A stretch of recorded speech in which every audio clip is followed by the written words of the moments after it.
welcome back to Kim Reads as we continue with the second Addy story, Addy Learns a Lesson. Chapter 2, Freedom? Addy stood at the window of the garret, gazing out at the street below. A week had passed since she and Mom had arrived in Philadelphia. Nothing magical had happened at all. Back on the plantation, Addy had dreamed about being free in the North. She'd wear fancy dresses. She learned to read and write and spend more time with Mama.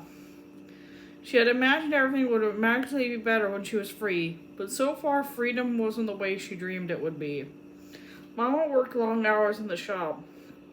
She spent her day making dresses for rich women, working just as hard as she had on the plantation. But back there, if Addy didn't have a chore to do, she could find Mama and sit with her while she worked. Not here. Addy had gone down to the shop on Mama's first day, but Mrs. Ford made it clear that Addy was not to be in the shop while Mama was working. And so, Addy spent her days in the hot room in the attic. The window didn't bring Addy much joy. Sometimes a small breeze would push through it, but the air was foul. Addy could smell soot, rotting garbage from the street, and the fishy scent of the harbor. The window let in all kinds of noises, too. Trains clanked in the distance. Ships in the harbor sounded their deep, lonely horns. Although Addy didn't like being alone in the room, she was too scared to go out by herself. She didn't know her way around. She couldn't read the street signs, and the crowds of people in the street frightened her. Sarah had told Addy that once she'd seen a boy pushed into the path of a speeding wagon. Both of his legs had been crushed. The only time Addy went down during the day was to go to the privy. 10 families used the same privy. It sat in the middle of a dark, filthy alley. The privy smelled awful, too. And the alley did, too. People threw all sorts of things in the alley. Dirty water, table scraps. At night, rats prowled through the piles of garbage. Addy had seen Sarah only once, at church on Sunday. Sarah's mother was a washerwoman, and Sarah helped her, so she had little time to play. Addy longed for baby Esther, Sam, and Papa more than ever, but she didn't tell Mama. Addy was lost in her thoughts when she heard someone running upstairs. She opened the door and saw Sarah. "I'm so glad you're here," Addy exclaimed. "Ain't you got to help your Mama today?" "I do," Sarah said. "She sent me to the store for some bluing and a cake of soap. She said I could stop by here for a minute." "And guess what?" Sarah went on. "Your Mama said you can come with me." Addy was so happy. She took Sarah's hand and they ran downstairs. When they got outside, Sarah said eagerly, "School start next week. I can't wait." "Me neither," Addy said excitedly. "You can sit with me," said Sarah. "We got double desks and you can be my desk partner." "Good," agreed Addy, though she couldn't imagine what a double desk looked like. "My Mama's letting me wear my Christmas dress from last year on the first day of school," Sarah went on. Addy looked down at her dress. It was the same pink one she had worn when Sarah had met her on the pier. "Do girls dress fancy at the school?" she asked. "Some do," Sarah answered. "There's this one girl named Harriet. She's got a lot of pretty dresses." "It sounds like she rich," Addy said. "Compared to us, she is," shrugged Sarah. "Her Mama don't work." They came to a curb and waited for a wagon to go by. It was one of the biggest Addy had ever seen. The wagon was drawn by 2 horses and packed with people, some sitting, some standing.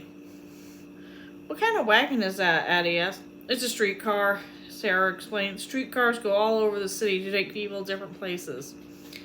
"Let's get on it," Addy said as they crossed the street. "It looked like fun." "We can't ride it," Sarah said, "even if we had money for the fare, which we don't." "You mean children gotta ride with their Mama or Papa?"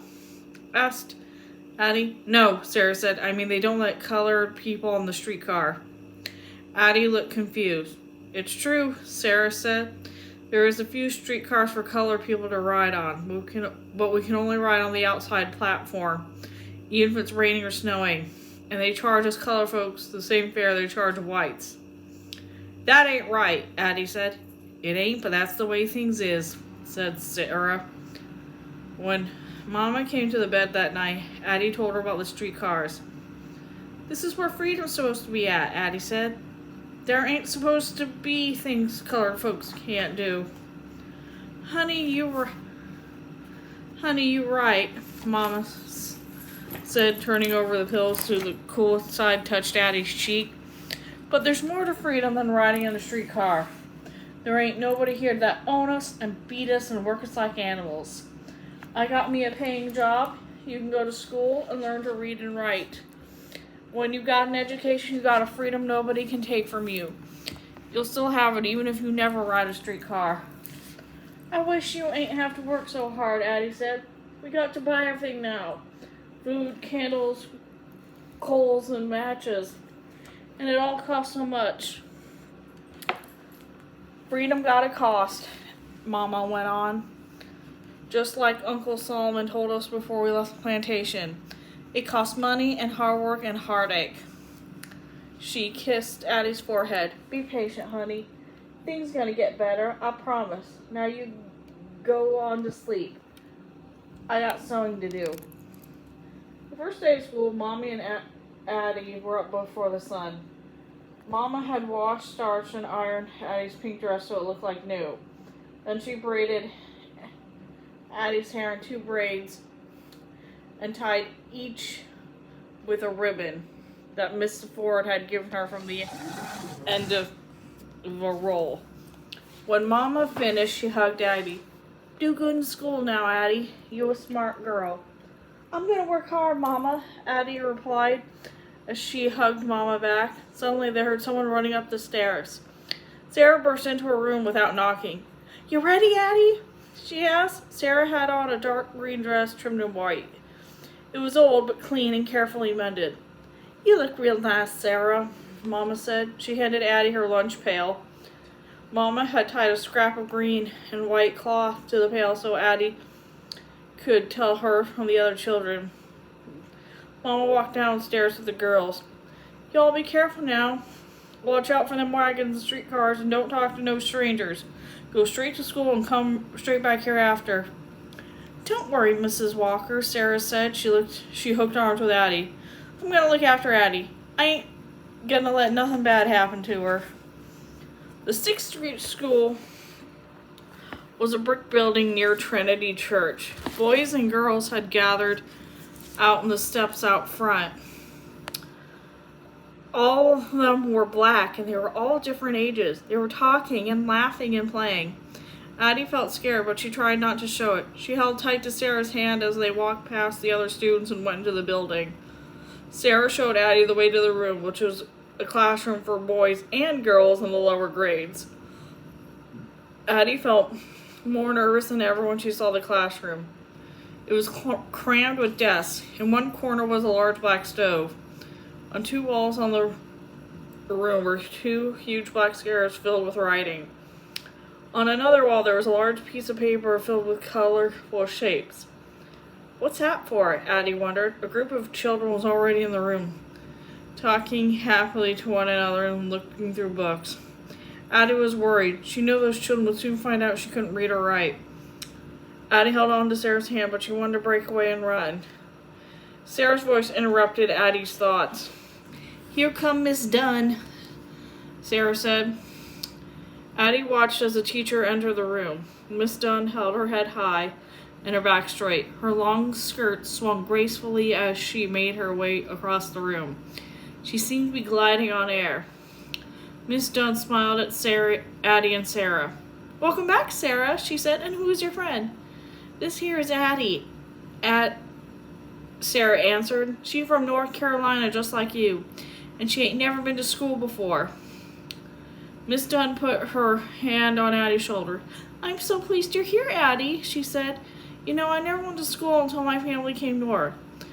When I started, some things may seem a little strange. You might feel a little confused the first week, but you'll soon learn your way. I know Sarah will help you. Addy smiled as Miss Dunn floated away. The teacher had made her feel much better. Suddenly a bell rang and more children hurried into the classroom. Addy and Sarah sat down together at a double desk in the back room. When everyone was seated, Miss Dunn said, Good morning, boys and girls. I am Miss Dunn. She pointed to her name on the blackboard. I know many of you, but I see some new faces. I want you children who have been here before to help the new students feel part of our class. If we help each other, I know we will enjoy our year together. Tomorrow, I will assign permanent desk partners. Miss Dunn asked every student to stand up and state his or her name. Then she announced that the class will be spending the morning copying from the board. Sarah, she said, please help Addie copy the alphabet. Yes, ma'am, said Sarah. Sarah was a patient teacher. She showed Addie how to hold her slate pencil and how to form the letters of the alphabet. Addie tried to hold her pencil the way Sarah did, between her thumb and her first two fingers, but it kept slipping. Her letters looked shaky. Addie finally wrapped her entire hand around the pencil. Even then, the letters she slowly formed were squiggly and rough.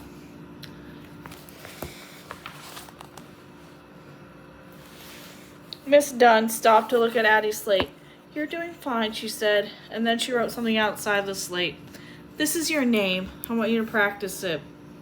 Addie stared at the letters. It was the first time in her life she had seen her name written down. Addie tried to copy the letters carefully, but her slate pencil broke because she pressed down too hard. The letters wobbled across her side of the slate in a crooked row. Addie erased them and started again. This time they looked more like Miss Dunn's letters.